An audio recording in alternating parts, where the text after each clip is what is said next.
A medical tradition many millennia old, steeped in the legends of King Ravana, to Pulasti Rishi, who represented Lanka to the first known Ayurvedic symposium ever to be held. Historical claims to the first dedicated ancient hospital in the world, situated in Mihintale, itself over 2 millennia old, whose archaeological remains and precision surgical tools can be seen to this day. Multiple systems of traditional medicine integrated into the lives of every ethnic group on the island. This is the rich medical heritage of the people of Sri Lanka.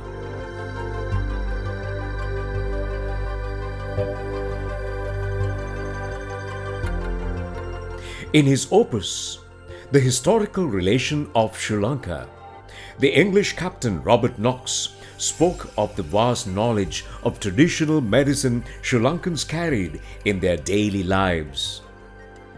The pure environment of Sri Lanka, with its pristine air, clean water, and lush jungles full of medicinal trees and herbs, contribute to the health and indeed the wealth of the Sri Lankan people.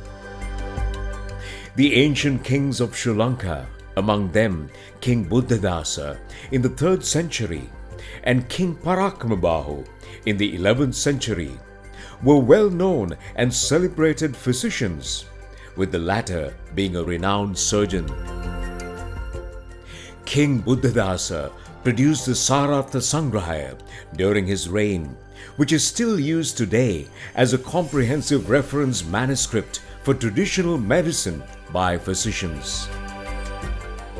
In fact, people of noble birth, from royalty to monks, practiced traditional medicine to help heal people as an act of merit and nobleness, not for pecuniary benefit.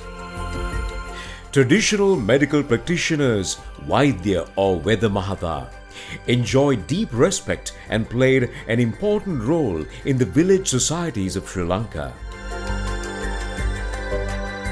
Traditional medicine practices are deeply ingrained in the food culture, religious and cultural beliefs of the people of Sri Lanka. The modern Western healthcare system is thus actively supported by a mix of traditional medical practices such as Deshiya Chikitsa or Sri Lankan traditional medical system practiced by different lineages of practitioners, Allopathy, Ayurveda, Siddha, Unani, Homeopathy, and other medical practices. Recognizing this fact, the Ayurveda Act No. 31 of 1961 came into being over 60 years ago, in line with the entrenched legal and policy ideals of the Sri Lankan people. The most significant development of the sector was achieved in the 1980s, with a separate Ministry of Indigenous Medicine being established, and some of the positive outcomes of this achievement are evident to this day.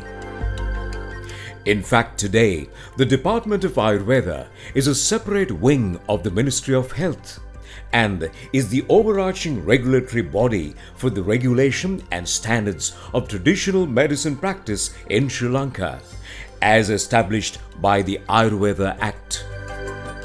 In addition to establishing the department, the Act also provides for the registration of Ayurveda hospitals as well as Ayurveda pharmacies, dispensaries and drugstores. The department oversees organizations such as the Bandaranaike Memorial Ayurveda Research Hospital, National Institute of Traditional Medicine, Ayurveda Medical Council, Ayurveda Teaching Hospitals and Research Hospitals, Ayurveda Community Medical Offices operating at grassroots levels under Ayurveda Community Medical Service, introduced in the year 2008, deliver disease prevention and health promotion services island-wide. Currently, the Department of Ayurveda is funded by the Consolidated Fund of the Government of Sri Lanka and has successfully achieved integration of traditional medicine practices into the overall national health system at administrative and managerial levels. Furthering its ultimate objective, initial steps have been taken for the integration of services such as preventive and curative services. The Department of Ayurveda hopes to provide fully integrated medical services and give the power of choice to beneficiaries to choose the medical system that will fully meet their needs.